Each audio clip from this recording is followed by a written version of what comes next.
ಓಂ ಶ್ರೀ ಗುರು ಬಸವಲಿಂಗಾಯ ನಮಃ. ಎಲ್ಲರಿಗೂ ಶರಣಾರ್ಥಿ. ಇಂದಿನ ವಚನ ಚನ್ನಬಸವಣ್ಣನವರದು.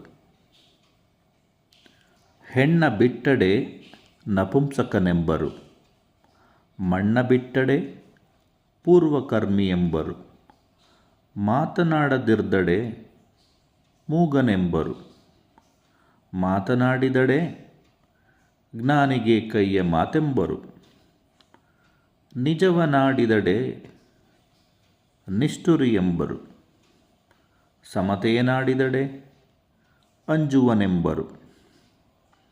ಇದು ಕಾರಣ ಕೂಡಲ ಚೆನ್ನಸಂಗಯ್ಯ, ನಿಮ್ಮ ಶರಣ ಲೋಕದಿಚ್ಛೆಯ ನುಡಿಯ, ಲೋಕದಿಚ್ಛೆಯ ನಡೆಯ. ಸ್ನೇಹಿತರೆ, ಚನ್ನಬಸವಣ್ಣನವರು ವಿಶ್ವಗುರು ಬಸವಣ್ಣನವರ ಅಕ್ಕನ ಮಗ. ಹಾಗೆಯೇ ಶೂನ್ಯಪೀಠಾಧಿಪತಿಯಾಗಿ ಅಲ್ಲಮ ಪ್ರಭುದೇವರ ನಂತರ ಆ ಪೀಠವನ್ನು ನಡೆಸಿದಂಥ ಮಹಾನ್ ಜ್ಞಾನಿ.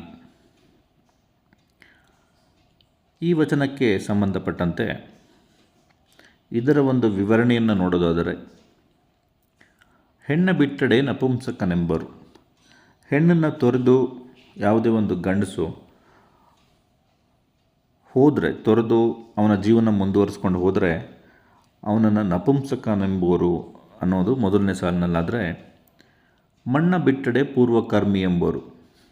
ಇನ್ನು ಭೂಮಿ ಅಥವಾ ಮಣ್ಣನ್ನು ಬಿಟ್ಟರೆ ಪೂರ್ವಕರ್ಮಿ ಅಥವಾ ಅವನ ಕರ್ಮಫಲ, ಹಾಗಾಗಿ ಅವನಿಗೆ ಒಂದು ಯೋಗ್ಯತೆ ಇಲ್ಲ, ಭೂಮಿಯ ಯೋಗ ಇಲ್ಲ, ಯೋಗ್ಯತೆ ಇಲ್ಲ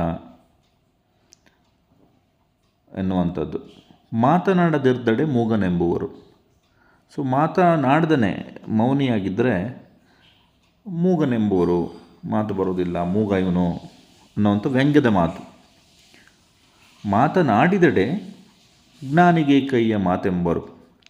ಇನ್ನು ಮಾತನಾಡಿದರೆ ಎಷ್ಟು ಮಾತಾಡ್ತಾನಪ್ಪ ಇವನು, ಜ್ಞಾನಿಗೇಕೆ ಮಾತು, ಜ್ಞಾನಿಗಳು ಮಾತನಾಡಬಾರ್ದು ಆ ಥರ ಹೇಳ್ತಾರೆ. ನಿಜವನಾಡಿದಡೆ ನಿಷ್ಠುರಿ ಎಂಬರು. ಇನ್ನು ಸತ್ಯವನ್ನು ನೇರ ಮಾತಾಡಿದ್ರೆ ಇವನಿಗೆ ಯಾರನ್ನು ಕಂಡರೂ ಆಗೋದಿಲ್ಲ, ಇವನು ನಿಷ್ಠುರಿ ಎಂಬಂತ ಮಾತನಾಡ್ತಾರೆ. ಇನ್ನು ಸಮತೆಯನಾಡಿದಡೆ ಅಂಜುವನೆಂಬುವರು. ಇನ್ನು ಸಮಾನತೆ ಬಗ್ಗೆ ಎರಡು ವರ್ಗದವರಿಗೆ ಅಥವಾ ಎರಡು ಸಮುದಾಯದವರಿಗೆ, ಎರಡು ವ್ಯಕ್ತಿಗಳ ನಡುವೆ ಒಂದು ಸಮಾನತೆ ಬಗ್ಗೆ ಮಾತನಾಡಿದರೆ ಅಂಜುವನೆಂಬುವರು. ಅಂದರೆ ಇವನಿಗೆ ಧೈರ್ಯವಿಲ್ಲ ಮಾತಾಡೋದಕ್ಕೆ ಅನ್ನುವಂಥ ಮಾತನಾಡೋದು. ಇದು ಕಾರಣ ಕೂಡಲ ಚೆನ್ನಸಂಗಯ್ಯ, ನಿಮ್ಮ ಶರಣ ಲೋಕದಿಚ್ಛೆಯ ನುಡಿಯ, ಲೋಕದಿಚ್ಛೆಯ ನಡೆಯ. ಸೊ ಹೀಗೆ ಜನ ಹೇಗಿದ್ದರೂ ಮಾತಾಡ್ಕೋತಾರೆ, ಯಾವ ಕಾರಣ ಇದ್ದರೂ ಮಾತಾಡ್ಕೋತಾರೆ, ಅದಕ್ಕೆ ವಿರುದ್ಧವಾಗಿ ಮಾತಾಡ್ತಾರೆ.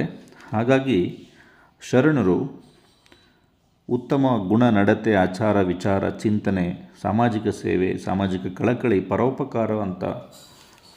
ಪರೋಪಕಾರ ಮತ್ತು ಸತ್ಯಶುದ್ಧ ಕಾಯಕ ಮಾಡುವಂಥ ಶರಣರು ಲೋಕದ ಇಚ್ಛೆಯಂತೆ ನಡೆಯೋದಿಲ್ಲ. ಲೋಕಕ್ಕೆ ಬೇರೆ ರೀತಿಯಾದ ಒಂದು ಇಚ್ಛೆಗಳಿರ್ತವೆ. ಸೊ ಅದರಂತೆ ನಡೆಯುವುದಿಲ್ಲ. ಲೋಕದಿಚ್ಛೆಯ ನಡೆಯ, ಲೋಕದಿಚ್ಛೆಯ ನುಡಿಯ. ಲೋಕಕ್ಕೆ ಇಷ್ಟ ಆಗೋ ಥರ ಶರಣರು ನಡ್ಕೊಳ್ಳಲಿಲ್ಲ ಅಥವಾ ನುಡಿಲಿಲ್ಲ. ಅವರು ಅವರ ಇಚ್ಛೆಯಂತೆ ನಡೆದರು ಅನ್ನೋದು ಈ ಒಂದು ವಚನದ ಸಾರಾಂಶ. ಎಲ್ರಿಗೂ ಶರಣಾರ್ಥಿ.